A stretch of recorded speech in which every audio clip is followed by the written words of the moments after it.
जय हिंद, welcome to my class. चलिए आज जो हम बात करते हैं फिर से आपका करंट अफेयर्स का जो पार्ट 1 हम डाले थे, मतलब भारत और अन्य देशों के बीच समझौता। इधर हम लिखते हैं, ऊपर नहीं दिखता है। भारत एवं अन्य देशों के बीच प्रमुख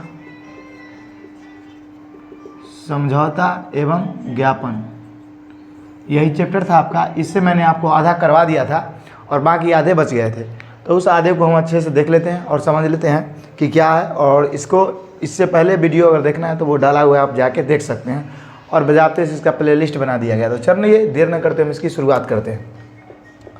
जो आपका पहला दिया गया है कि भारत में नवीकरणीय ऊर्जा को आगे बढ़ाने के लिए किसके साथ समझौता किया है, तो ये एप्पल एवं क्लीनमैक्स के साथ समझौता किया गया है। एप्पल भी एक विदेशी कंपनी और क्लीनमैक्स, ये दोनों अगर हम बात करते हैं तो दोनों के बीच में समझौता हुआ है नवीकरणीय ऊर्जा को बढ़ावा देने के लिए, और भारत के अंदर नवीकरणीय ऊर्जा को बढ़ावा देने के लिए। और जानते हैं एप्पल की एक बहुत बड़ी फेमस मतलब कंपनी है मोबाइल के क्षेत्र में। नेक्स्ट बात करते हैं कि स्थानीय मुद्रा को उपयोग को बढ़ावा देने के लिए किसके बीच समझौता हुआ है। स्थानीय मुद्रा को उपयोग को बढ़ावा देने के लिए तो RBI और इंडोनेशिया के बीच समझौता हुआ है। किसके साथ?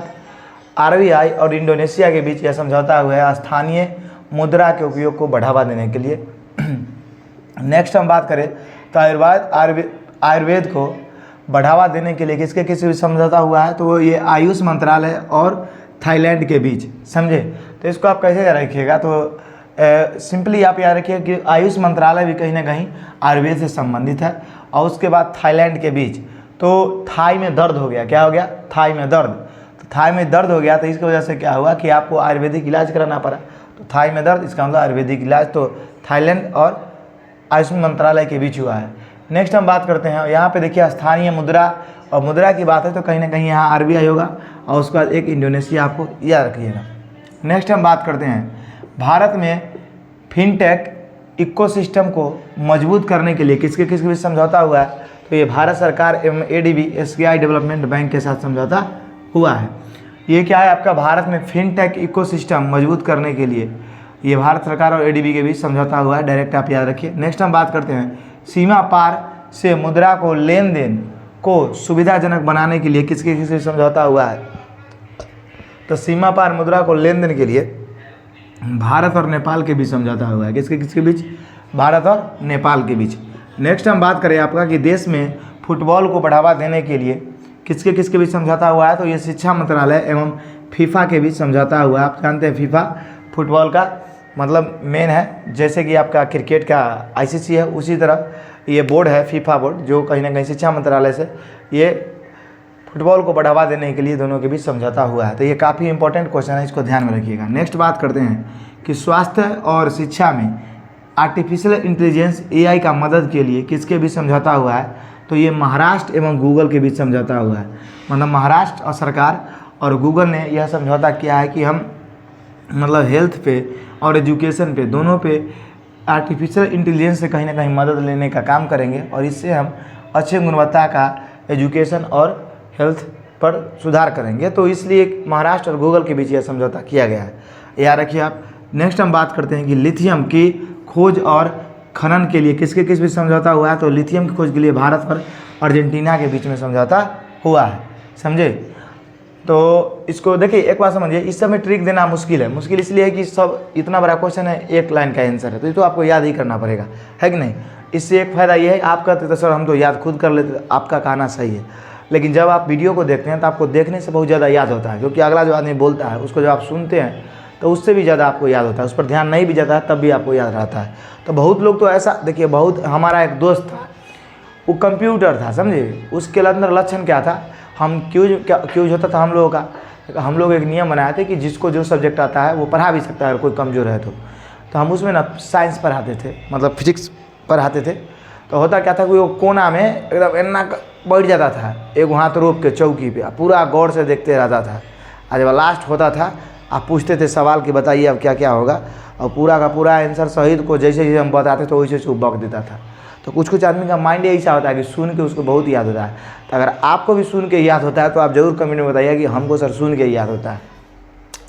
तो भारत और अर्जेंटीना के बीच लिथियम की खोज भारत और अर्जेंटीना के बीच। नेक्स्ट हम बात करते हैं कि 10 वर्षों में 1000 मेगावाट बिजली का आयात करने के लिए किसके बीच समझौता हुआ था? देखिए यहाँ आयात है, आप निर्यात नहीं समझिएगा, क्योंकि ये भारत और नेपाल के बीच में डील है।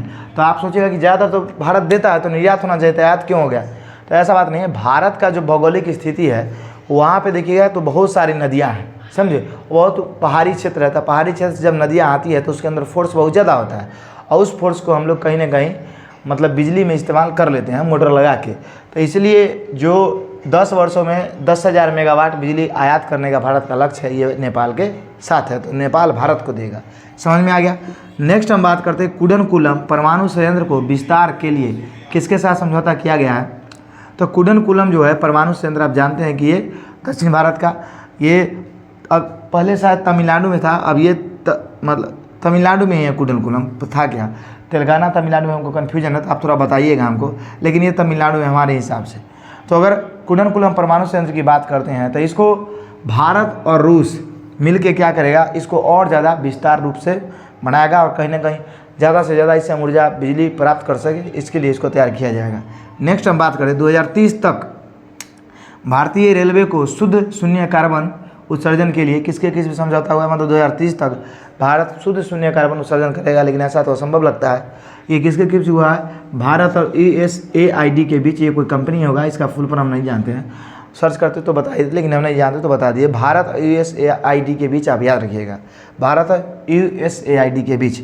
नेक्स्ट हम बात करते हैं सूचना प्रौद्योगिकी इंफॉर्मेशन एंड टेक्नोलॉजी के विकास के लिए किसके बीच समझौता हुआ है? तो ये भारत और ओमान के बीच में ये सबमिट हुआ है, समझौता हुआ है। सूचना एवं प्रौद्योगिकी के विकास के लिए किसके बीच? तो भारत और ओमान के बीच यह समझौता हुआ है। नेक्स्ट हम बात करते हैं हरित पहल के लिए किसके बीच समझौता हुआ है? तो ये भारतीय रेलवे एवं CII के बीच समझौता हुआ है। हरित पहल के लिए समझौता भारत और CII के बीच समझौता हुआ है। तो इससे पहले आपको हम बताए थे कि एक वीडियो डाले थे जिसमें आधे समझौता को मैंने कर लिया था, समझे, और बाकी आधे बच गए थे। तो हम आपको बोले थे कि नेक्स्ट वीडियो में हम उसको कर लेंगे, तो ये हमने आपको करा दिया जो बचे हुए थे। अब नेक्स्ट दिन से अगले टॉपिक पे बात करेंगे। ये जो करंट अफेयर्स हम सीरीज चला रहे हैं ये खासकर BPSC और उसके बाद बिहार दरोगा के लिए है, जिसमें बिहार दरोगा पर ज़्यादा फोकस किया गया है, इसलिए कि जो टॉपिक्स बिहार दरोगा के अंदर खास कर आते हैं सेम टू सेम वही टॉपिक उठाते हैं और पढ़ाते हैं और लोग जाके छाप के चले आते हैं, समझे। तो ये अगर आप दरोगा की तैयारी कर रहे हैं तो आप कॉन्शियस होकर देखिए, और बाकी जो आपके साथी हैं उनको भी बता दीजिए। तो इसका आप एक बार स्क्रीनशॉट ले लीजिए। और आपको इकोनॉमिक्स का हम जल्द ही शुरुआत करने वाले हैं, सोच रहे हैं, और इकोनॉमिक्स को इस पर बोर्ड पर नहीं पढ़ाएंगे। देखिए इस बोर्ड पर नहीं पढ़ाने का कारण है कि कोई भी चीज़ का सिलेबस बहुत लॉन्ग होता है। इस पर एक बार पढ़ा लिख देना फिर मिटाना, लिख देना फिर मिटाना, तो उसमें क्या होता है कि मेरे पास टाइम है उतना नहीं बचता है, जिससे कि ऐसा हो सके। इसलिए आप देखते होंगे जो भी मेरा वीडियो आता है एक बार बोर्ड पे लिखते हैं, उसके बाद दोबारा नहीं लिख पाते हैं, क्योंकि इतना ही फिर अगले वीडियो में लाते हैं। ऐसा इसलिए होता है क्योंकि टाइम सीमित रहता है। तो हम इकोनॉमिक्स के लिए सोचे हैं कुछ ना कुछ तो अच्छा करेंगे ही आपके लिए, और बाकी जब स्मार्ट बोर्ड होगा ना तो उसके लिए तो अच्छा करेंगे आपके लिए। तो चलिए अब हम आपसे मिलेंगे अगली वीडियो में, तब तक के लिए आप अपना ध्यान रखिएगा।